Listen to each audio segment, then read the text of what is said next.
CM Revanth Reddy security లేకుండా మూసీ పరివాహక ప్రాంతానికి రావాలని సవాల్ చేశారు ఎంపీ ఈటెల. కూల్చివేతల ప్రాంతానికి ఇద్దరం వెళ్దామా అంటూ ప్రశ్నించారు. డేట్ డిసైడ్ చేయాలని సూచించారు. ప్రజలు సభాష్ రేవంత్ రెడ్డి అంటే తాను రాజకీయాల నుంచి వైదొలుగుతానని బహిరంగ క్షమాపణ చెప్పి ముక్కు నేలకు రాస్తానని అన్నారు ఆయన. సవాల్ చేస్తున్నా, నీకు నిజంగా దమ్మున్నోడివైతే ధైర్యం ఉన్నోడివైతే మీరు నేను కలిసి ఇద్దరం వితౌట్ సెక్యూరిటీ మూసీ పరివాహక ప్రాంతంలో ఇవాళ ఏ ఇల్లు అయితే నువ్వు కూలగొట్టబోతున్నావు, ఏ ఇళ్ళకైతే నువ్వు నోటీస్ చేసే ప్రయత్నం చేస్తున్నావు, అక్కడి మనం పోదాం, ఇద్దరం కలిసి పోదాం. వితౌట్ సెక్యూరిటీ నేను కలిసి మొత్తం ఒక రోజా 2 రోజుల మీరు డేట్ ఇవ్వండి, తప్పకుండా పోదాం.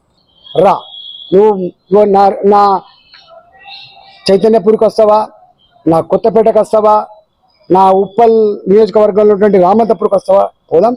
సెక్యూరిటీ లేకుండా ఒకవేళ కనుక నిన్ను శభాష్ మీ రేవంత్ రెడ్డి గారు అంటే నేను రాజకీయాల మొత్తం తప్పుకొని బహిరంగంగా క్షమాపణ చెప్పి ముక్కు నెలకు